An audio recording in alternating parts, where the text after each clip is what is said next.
don't understand people who say they lack motivation in life, because I'll make this extremely clear. If you're not pushing and striving for something, life is so mundane. I've always had this problem with literal crippling perpetual boredom. I was bored. I had no money. I'm carrying boxes of ice. I'm a smart guy. I'm not playing chess anymore, right? I'm 34 now, so this is quite a few years ago. It's before the internet, before Facebook was all big and nothing. What do you do with your life? What's there to do? I thought I need to do something which drains me so that I can go to sleep at night without frustration. And if I kickbox, if I run 3 miles to the gym and then fight for 3 hours and run 3 miles home, at least I can sleep. I literally couldn't sleep. I wouldn't say it's ADHD, but I was just frustrated. And then on top of that, I've always had this huge frustration in regards to money, even though I was poor. I'd grow up around a bunch of other poor kids, and we'd be walking to school or walking to college, and a Ferrari would drive past. And they'd go, "Oh, cool, Ferrari." And I'd say, "Doesn't that annoy you?" And they're like, "What do you mean?" And I'd be like, "He knows, he's hacked the matrix. Don't you see? How does he have 400 grand for a car? He knows something we don't know. Aren't you annoyed that there's people out there living a lifestyle that we can't ever aspire to? We're never gonna work in a job and pull this off. Doesn't this bother you?" And they all be like, "No." But me, I was always angry. I was always angry, not angry in a go to jail way, but just I was angry. I was like, something isn't right, something doesn't add up. So kickboxing was my answer. I just started kicking people's ass, and I felt a little bit better. That was kind of how it worked. At what point did you realize you were like world class at this? So when my first day in the gym, I walk in, my coach, it was 4 Bosnian men. I was a child. It was 4 Bosnian men in this tiny little terrible gym. It was not like a commercial gym or a commercial class. And he said, "Can you fight?" And I said, "Yeah, I've done karate for a few years that I got knocked clean out my first day, of course."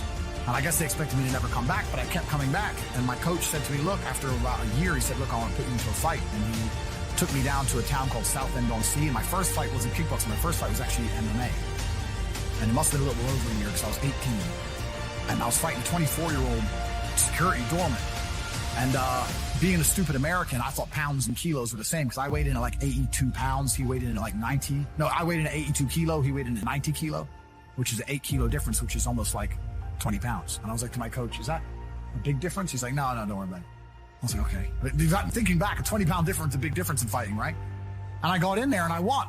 I didn't win necessarily through skill, but I just kept going and I just outgassed him. And towards the end, I'm just on top of him, just punching him in the face, right? And I'm only 18 years old. So from there, my coach was like, "Okay, you have some potential." And for a long time, I believed it was my only way out because, like once again, before the internet and stuff, I'm going to college. I finished college.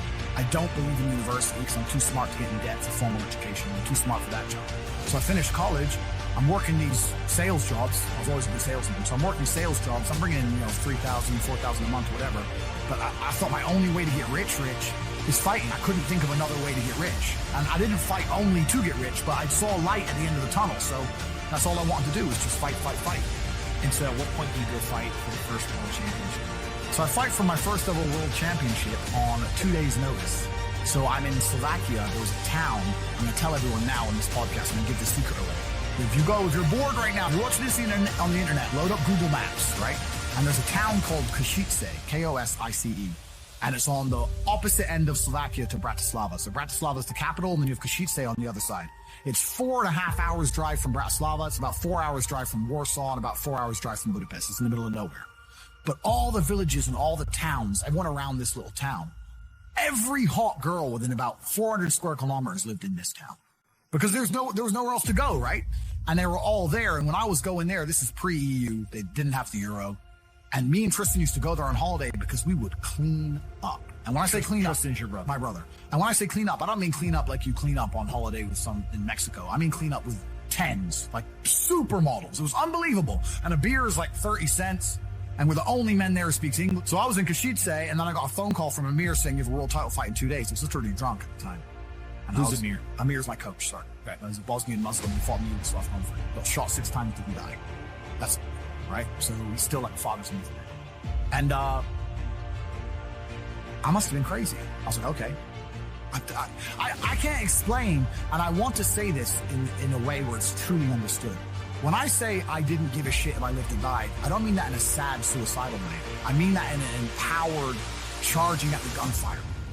Back then, I didn't think I had anything that really made me really give a shit about living. Not in a do-do-do sad way, just in a, let's go out in a blaze of glory then. I'm not rich. I don't have nothing.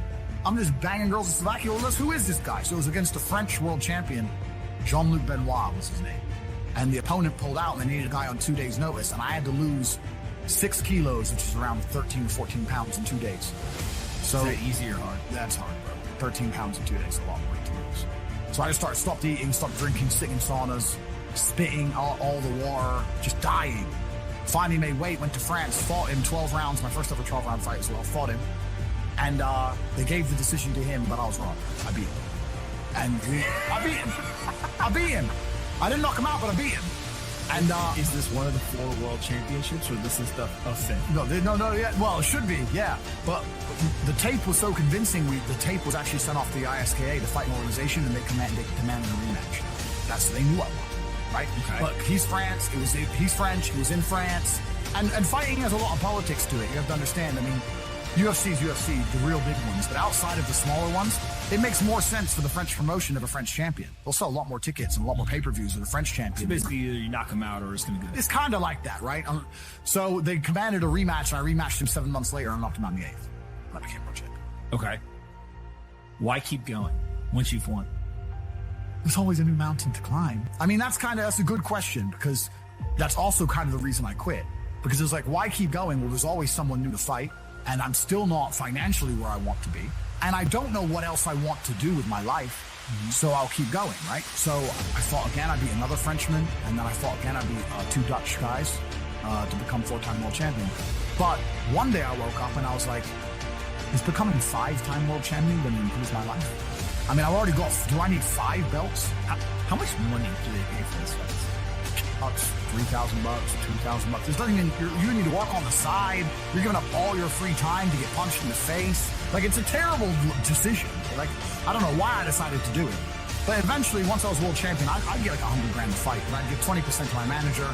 Then the UK, with the UK taxes, 40-50% would disappear. And sometimes you only fight twice a year or whatever. I was certainly not rich. I didn't consider myself. You get like 30 to 40% more. Yeah, and I didn't consider myself rich. Like 30-40 grand chunks, twice a year, maybe 3 times a year. Living in London rents, you need a car.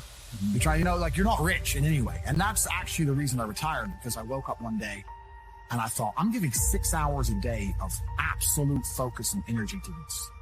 And I believe I'm smart enough that if I put that much tenacity into something else, I can be a multimillionaire. I truly believed that. I was like, I've realized now I've reached the pinnacle of kickboxing. My choice is either to change over to MMA, which I was offered to do earlier in my career, but at the time, the kickboxing contract paid more money. I had to pay the bills, so I went kickboxing. Change over to MMA, learn to wrestle, change over to UFC, blah, blah, blah. But this is also like 7-8 years ago, where even the UFC didn't pay the money it pays now. Mm-hmm. But the UFC still doesn't pay that much money, from what I understand. No, if you're like top 5 or champion, yeah. But most of the dudes you're going to see there in the prelims, they're getting 10 grand to fight, 9 grand to fight. It's nothing, right? So it'd be like starting my career all over again. And at the age of 28, I thought, I don't have the gumption to start again. I've been through hell for this. I've broken my hand 8 times. My ribs have been broken. Mm-hmm. I don't want to do this all over again. So what do you do when you realize that, hey, maybe I don't want to keep fighting? I decided to get rich. What does that mean to you? When you're sitting there, you're getting, $30,000, $40,000 kind of net on a per fight basis. Is rich to you like, hey, I want a couple $100,000, $1 million, $20 million, $1 billion? I want 30 or 40,000 every month. 30 or 40,000 every month, so about $500,000 a year. Yeah. I thought if I had that much money, I could do whatever I want. Okay. That's what I decided. So what's step 1 that you do? So step 1 is, maybe that's how we ended up here together, my friend. Step 1 is, decided to be very logical about it. Chess player, right? So it's like, I want money. What is money?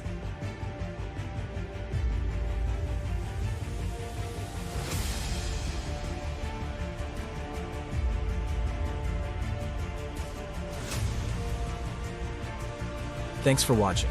Check the description down below to enter a free giveaway and claim some free gifts. If you want to make money with YouTube, then also check the description. Make sure to like and subscribe, and I'll see you in the next.